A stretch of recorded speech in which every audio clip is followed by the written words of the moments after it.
So the transfer portal is set to open on Tuesday, and it's probably going to be the Wild West. There are going to be high-profile names that enter the transfer portal. There are going to be big-time programs that are affected by defections, and there are going to be big-time programs that are affected by adding some key pieces after spring practice is taking place, and it's going to be a chance for everybody to kind of reset and figure out what the 2024 season looks like for them. But there is an untold truth about the transfer portal. What you usually hear about the transfer portal is, and the criticism of it, which I don't necessarily think is unfair, by the way. What you usually hear is that it's entitled kids looking for the next NIL bag, and there's no more loyalty anymore. Kids these days, blah, blah, blah, blah, blah. I don't know what the percentage of it is, but there is a decent percentage of players that will enter the transfer portal who are asked to enter the transfer portal, who are pushed to enter the transfer portal for one reason or another, whether it's depth, whether it's scholarship availability, whether it's attitude, whether it's NIL, whatever the case may be. There is a certain portion of players who are told it will be in your best interest to enter the transfer portal, whether it's by their head coach, offensive, defensive coordinator, position coach. The teams who do it right, the programs who act in good faith after their spring games will sit down and say, this is where we see you right now. This is where we'd put you on the depth chart. And if that doesn't work for you, go ahead and hit the portal. Because the way you're told it now is that it's always disgruntled players who have an inflated sense of self-importance and ego and yada, yada, yada, that the kids these days don't have any loyalty when the coaches have just are equally less loyal. They signed kids out of high school or out of the transfer portal, gobbling up as many riches as they can get. And now when faced with the like, oh, we've only got one football. Only one quarterback can play.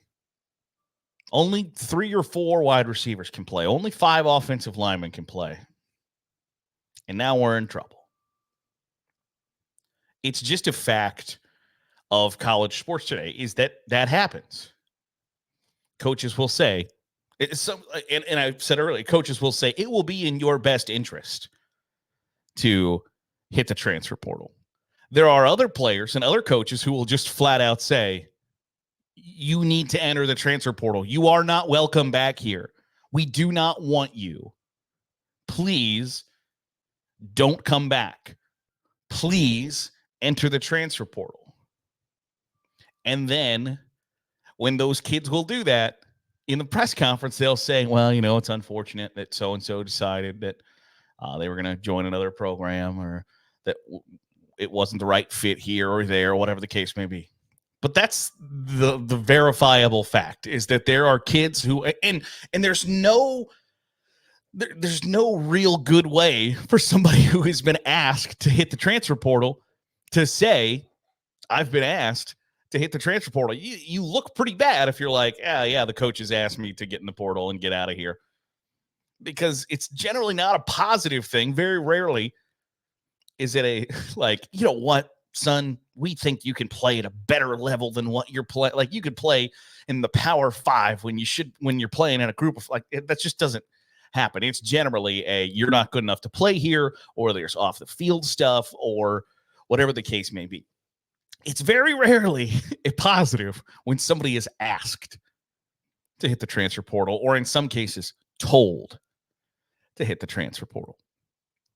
So keep that in mind when some of the players, absolutely 100%, are of the variety of only one quarterback can play. I'm third on the depth chart. It doesn't take a science rocket to figure out that this isn't going to work for me here, and I got to go somewhere where I can get on a field, because every quarterback has the dream that they can be Tom Brady or Brock Purdy, that even if they're not a first-round pick, by playing quarterback, by getting enough snaps, getting enough reps, getting enough games under your belt, that all it takes is one person, one team, the right coach, the right GM, whoever it is, to find you, discover you, develop you, and you can be the next Tom Brady or Brock Purdy. Every quarterback has that idea.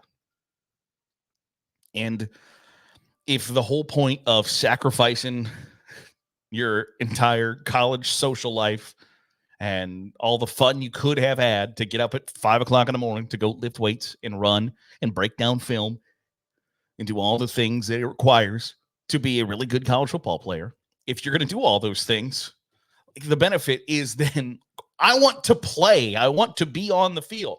So I don't blame any quarterback or anybody really for that matter who is making the decision of I'm going to get in the transfer portal to get more playing time. I'm never going to run anybody down for that. I don't think that's fair or right. The whole point that you sacrifice and do all those things is to play the sport and the game that you love. I'll never talk down about players who do that. But there are some people who will, and I don't think that's fair or right. But I also don't think it's fair or right to say 100% of the players that put their name in the portal and start looking for a new home are self-important, egotistic, yada, yada, yada. There are just as many kids who are going to be told, listen, you're the 4th-string tight end. That's where we see you. If that's not good enough for you, feel free to hit the portal. What are you supposed to do in that situation?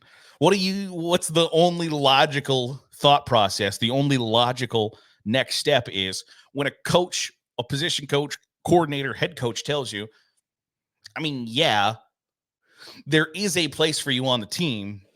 It just doesn't include playing football on Saturdays in front of the thousands of people in the stands watching and the millions of people at home. Sorry. What else are you supposed to do? But nobody ever says, it never comes up. Not once does it ever come up that, well, why did so-and-so leave? Why are there so many kids from this program or that program?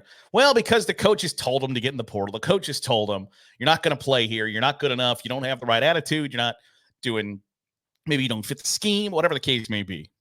It's never that. It's never. Because you look really bad as a head coach if you come out and say, yeah, we told them to get in the portal because we're going to need that scholarship for next year.